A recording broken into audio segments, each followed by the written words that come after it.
So what are the most alkalizing foods? So we're going to make an alkaline list of foods and an acid list in foods. By looking at this acid alkaline list, you can determine what is the best foods for arthritis and what are the worst. The most alkalizing is the humble lemon. And the lemon is acid where it should be and it's alkaline where it should be. Acid in the stomach to help you digest your meal. But when it's broken down in the gastrointestinal tract and the minerals are absorbed into the tissues, the minerals are an alkaline forming mineral. So this is the sodium and potassium and calcium and magnesium and iron. Dark green leafy vegetables. Dark green leafy vegetables are very alkalizing. We should be eating dark green leafy vegetables every day. So someone might ask, well, what about cooked spinach? Spinach is high in oxalic acid, and in its raw state, the oxalic acid is in an organic state, so it's alkalizing. But when you cook silver beet or spinach, the oxalic acid now is in an inorganic state and it can have an acid effect. So people who have arthritis or gout, they're best to keep to the raw cabbage. Maybe they have a cooked cabbage dish occasionally, but that's the only green that will turn because of the oxalic acid in it when it's cooked. Also vegetables. Vegetables have an alkalizing effect, but for the arthritic person there are a few vegetables that can have an acid effect, and that's bell pepper, tomato. Tomato can also have an acid effect on someone who's suffering from gout or arthritis. Eggplant, sometimes called aubergine, and also the potato. And I'm referring here to the English potato. The Fijians call it the white man's potato. I'm not referring to the sweet potato. The sweet potato is not a potato, it is a yam. So these can have an acid effect on the arthritic person. If a person doesn't have arthritis, they often can eat this class of vegetables. But if you're wanting to conquer your arthritis, your gout, these things have to stop. Not forever, it's just till you've conquered it. Also fruit. Fruit is alkalizing. Millet is an alkaline grain, as is quinoa, as is buckwheat. Buckwheat is also an alkalizing grain, or an alkaline forming grain, and spelt and kamut. These are alkalizing grains. There's another one called enkenhorn. So any of your ancient grains from the ancient wheat have an alkalizing effect. Almonds are the alkalizing nut, and Brazil nuts.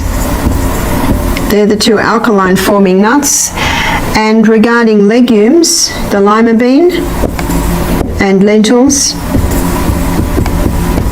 and soy. And again, the soy must be organic, non-GMO. All your seeds, they also have an alkalizing effect. The most acid food that can go into the body is the pure crystallized acid that's extracted from the sugarcane plant. It is incredibly acid, it's a pure acid. Also meat.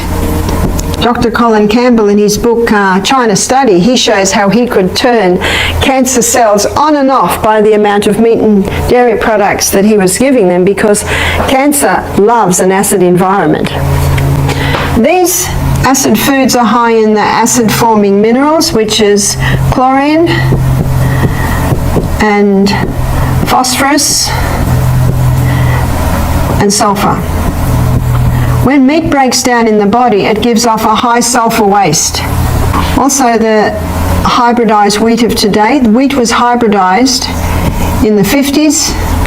It went through intensive crossbreeding, it was rushed through, no safety studies were done, they didn't think they had to do safety studies on just wheat.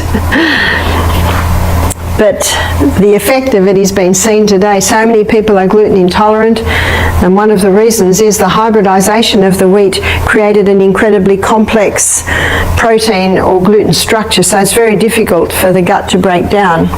and it is higher in the acid-forming minerals. And when that wheat is grown with superphosphate, chlorinated water, so all of these conditions bring it together to make it more acid-forming. And most wheat today is grown with glyphosate or Roundup, so there's more acid-forming because all your chemicals have an acid effect. So your aged cheese is very acid-forming. So the only cheese that doesn't have an acid effect would be things like your goat feta or sheep feta. That they are basically on a neutral. Caffeine has a very acid effect on the body. Alcohol, not a food, but it certainly creates an acid environment. Tobacco, not a food, but it also creates a very acid environment. All your other grains, other than the millet, quinoa, buckwheat spelt kamut, and also all your other legumes, other than lima, lentil and soy, and all your other nuts, other than your Brazilian almonds, have an acid effect. To maintain a 6-point environment at the cellular level, we need to be taking probably 20 to 30% acid-forming foods, and we should be having approximately 70 to 80% alkaline-forming foods. What that will do is that will maintain the cellular pH conducive to recovering from arthritis.